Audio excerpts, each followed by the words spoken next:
Good afternoon, dear friends. Ladies and gentlemen, I hope that this venue is very convenient for our discussions. It's the center of Russia, not a geographical one, but a spiritual one. This is the cradle of our statehood. Our distinguished historians believe that this is a cradle where the elements of Russian statehood were established. Great rivers, Neva and Volkhoi, they serve as a communication centers, and it's exactly here where Russia's statehood began to be established. This year, the club united an unprecedented number of guests, over 200 experts, politicians, spiritual society leaders, persons with sometimes different opinions who have their unique ideas. You already have had productive discussions over the last days. So I will be speaking brief. I would like to share some of my considerations on the matters which you touched upon during your discussions. I'm talking not only about the analysis of Russia's experience, historical one, I mean the wide discussion on the values which underpins our development, how global developments are going to influence our national identity, what world we would like to achieve in the 21st century, and what can we bring together with our partners. Today there is a need to search for a new strategy and to preserve our identity in a radically changing world, which has become more transparent, more interconnected. In some form or another, all countries are interrelated. Russians, Europeans, Chinese, all societies are intertwined. And here at the Valdai Club, we are trying to better understand how to answer to this challenge, how our partners are answering to it, and we are listening to their opinions on the interconnection between Russia and the countries which you represent.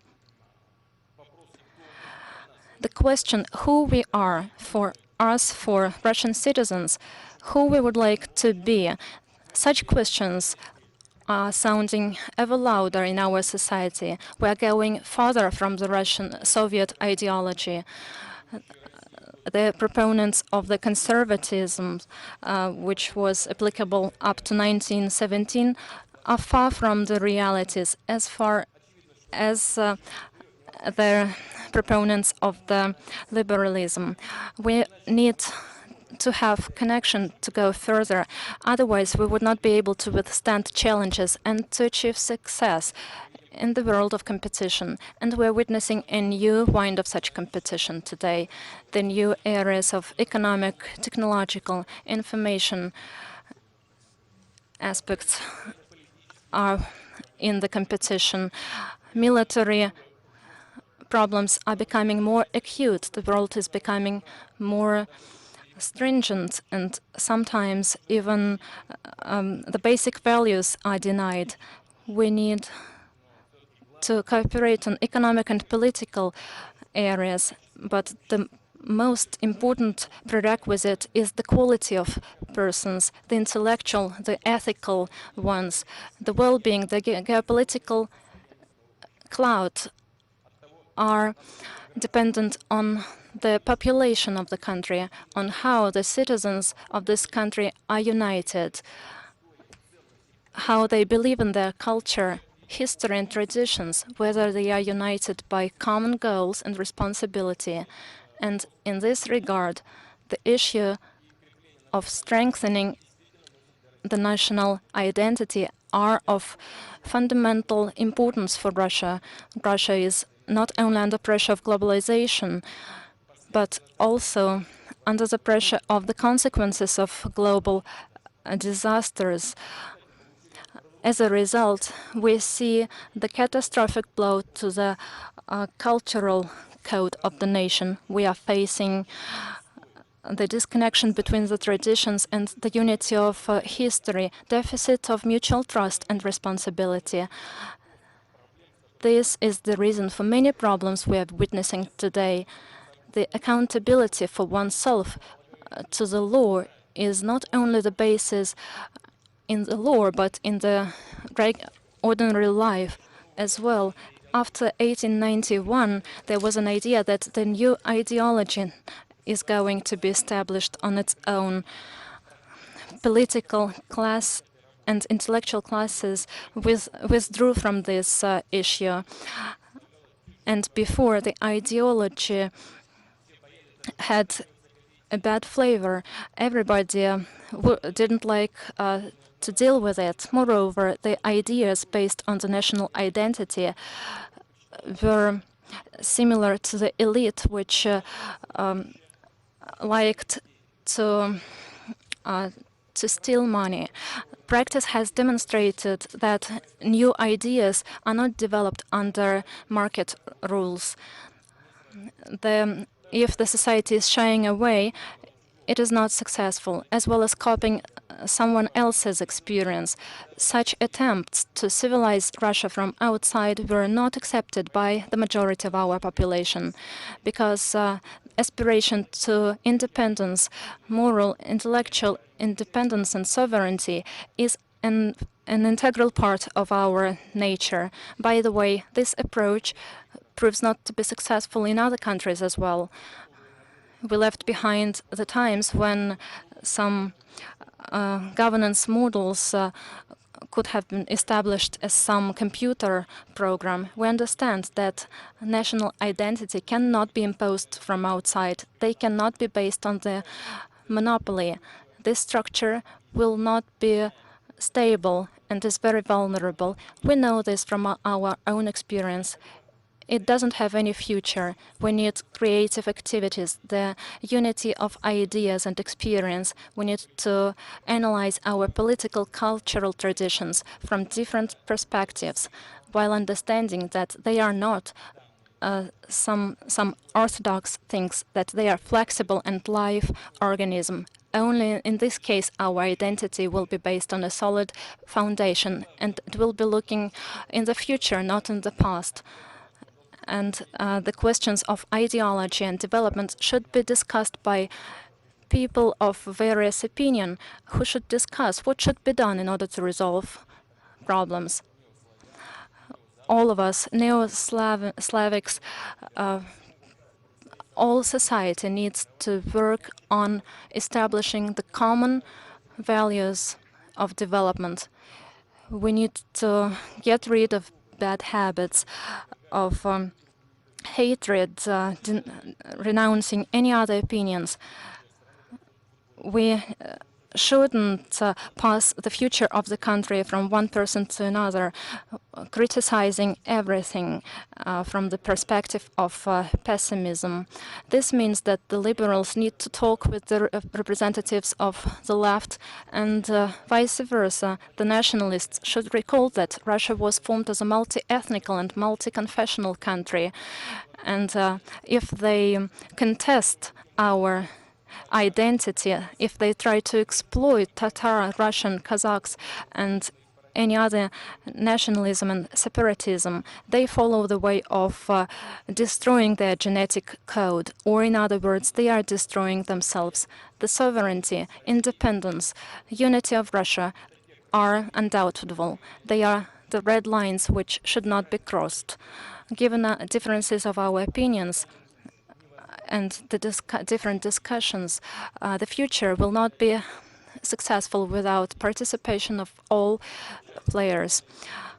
It often happens that then in the history we face the opposition of Russia itself. Pushkin referenced to it, and we know the outcome. The state is destroyed.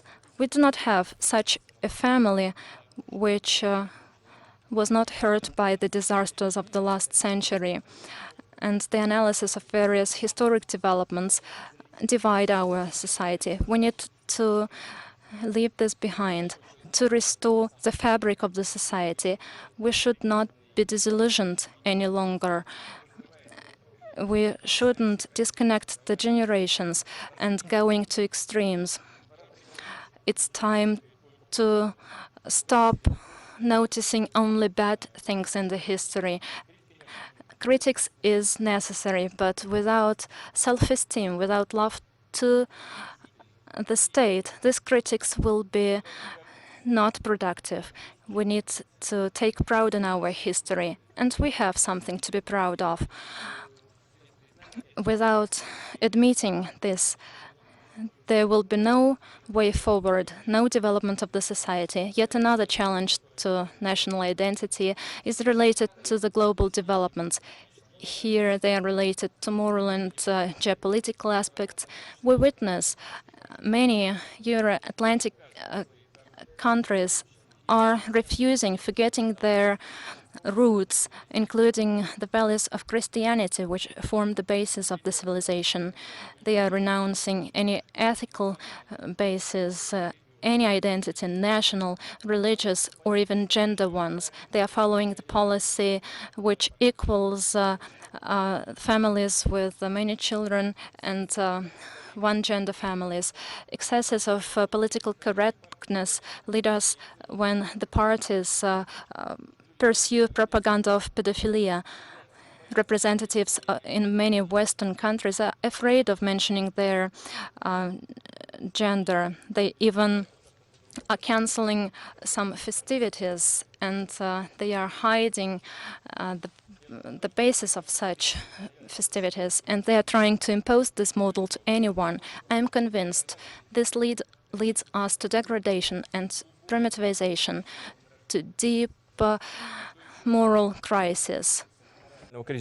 What can more testify to the moral crisis of the human socium as not the deletion of the ability to reproduce itself? But now the most of developed countries can't reproduce themselves, including through migration. Without values inclined in Christianity and other world religions, without the moral norms which formed through centuries, we can just lose human dignity. And we believe that these values should be protected. That's correct and that's dignified. We need to respect the minorities, but we need to respect the majority as well and do not put under doubt its right. We see the attempts to revive the unipolar system of the world, to disperse the institutions of international law.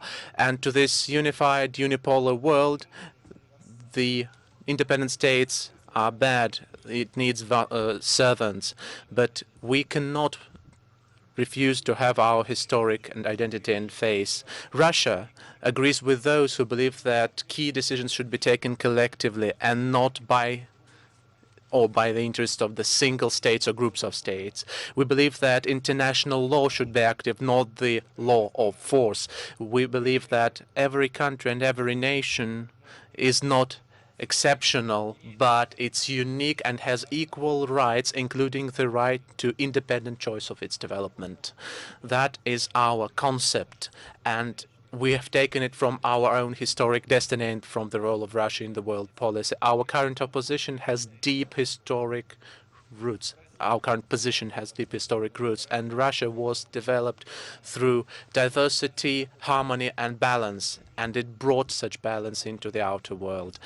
I'd like to remind you that the Vienna Congress in 1815 and Yalta agreements of 1945, taken with the active support of Russia, ensured long-term peace in the world. Now the role of Russia, that role of the winner in the turning points, was in justice and nobility. And let's think about the Versailles peace treaty, which was concluded without Russia. Many specialists believe that that treaty laid the roots for the future World War II because it was unfair towards the German people of that time, and it gave such strict limitations that Germany would not be able to cope with in its normal regime for the centuries to come.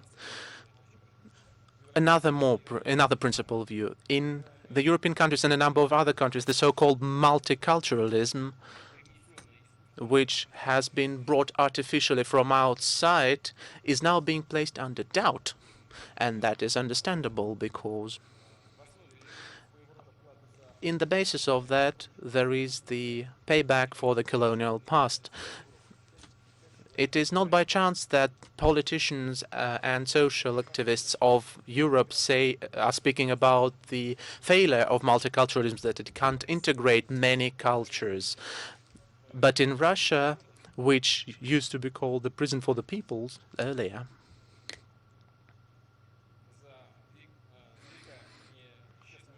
in Russia, not a single ethnicity, even the smallest one, disappeared for the centuries of its existence. They all maintained their independence and cultural identity and their historic space. You know, I've learned with interest, I didn't even know that in the Soviet time, all tiny peoples had their own newspapers, their languages were supported, their national literature was supported.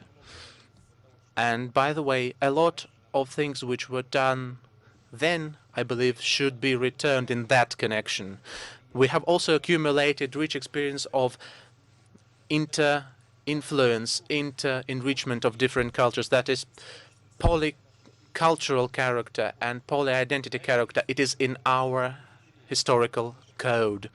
We've built our statehood on that for centuries. According to Russian philosopher Konstantin Leontiev, Russia has been always developing as the blossoming complexity, the civilization which was forged by the Russian culture, Russian Orthodox Church, and other traditional religions of Russia. We take the peculiarities of our state from the model of the state of civilizations, because we have always tried to be flexible about national and religious peculiarities of these or those territories to ensure diversity in unity. Christianity, Islam, Buddhism, Judaism are integral parts of the identity and historical heritage of Russia in the current life of its citizens. The main task of the state enshrined in the constitution is to ensure equal rights for representatives of traditional religions and atheists, the right to the freedom of consciousness for all the citizens of Russia. But the identification through only ethnos or religion in a polyethnic state is not possible. We should form civil identity on the basis of common values, patriotic conscience, solidarity, and civil responsibility, as well as respect of the law. And this would be impossible without the connection with the ethnic and religious roots. This is the necessary condition to maintain the unity of the country.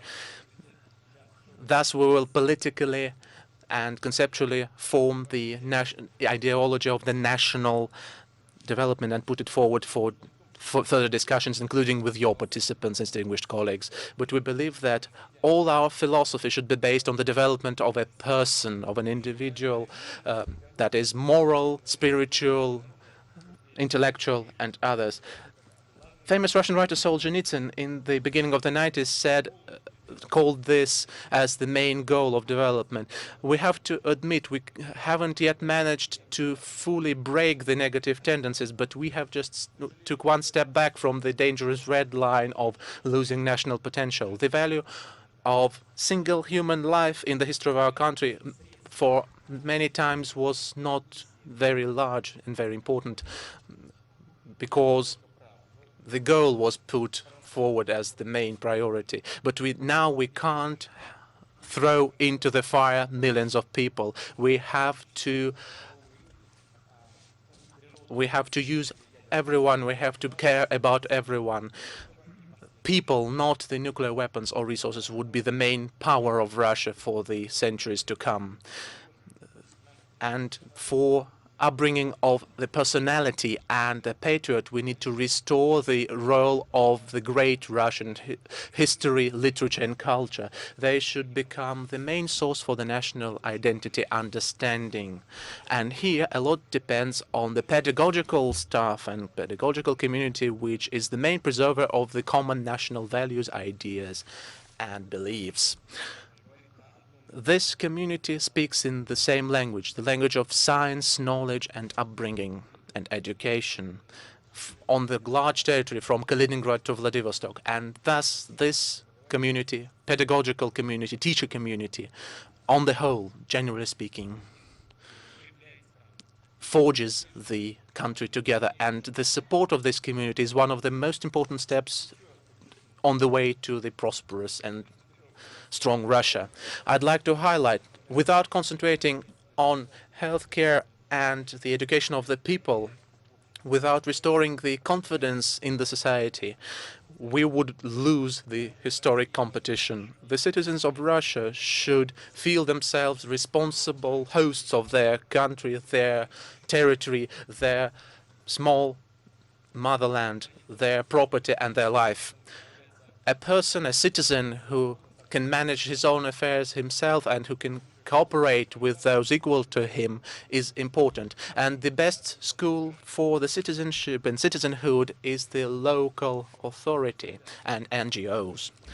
I believe that one of the best of the Russian traditions, the so-called Zemskaya tradition, is the self-ruling system of Russia, and it has been built on that principle. Only through this we could bring up the real national elite, because every person has to have his own opinions on the ideology, values, and not imposed values and ideology, especially not imposed by mass media or someone from abroad.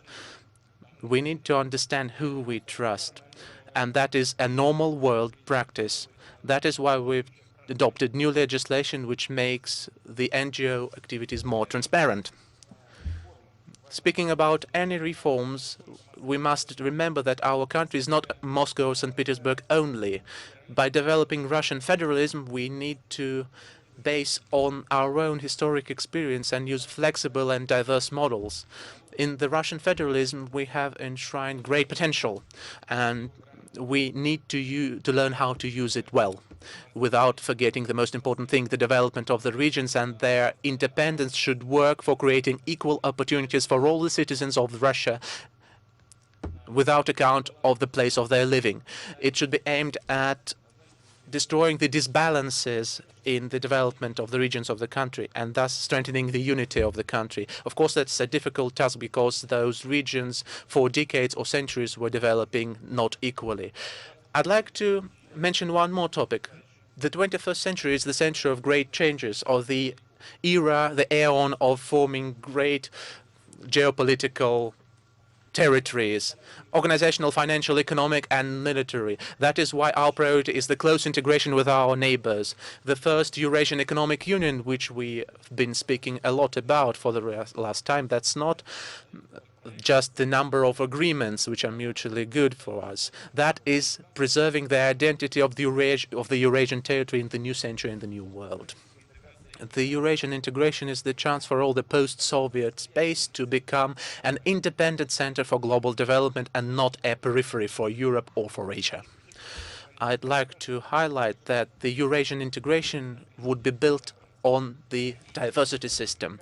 That is a union where everyone will preserve his own face, identity, and political entity character, political independence. With our partners, we will together step by step implement this project, and we expect it to become our common plan in preserving the diversity and sustainability in the world development. Distinguished colleagues, after 1991, the period after 1991 is called the post-Soviet era. We have managed to go through that era, through the challenges and difficulties, but as it has been for many times, Russia, having gone through those challenges, is returning to itself, to its own history, by strengthening our national identity, our national and historic roots, but remaining open to the best practices of the West and the East, we will and we can move forward. Thank you for your attention.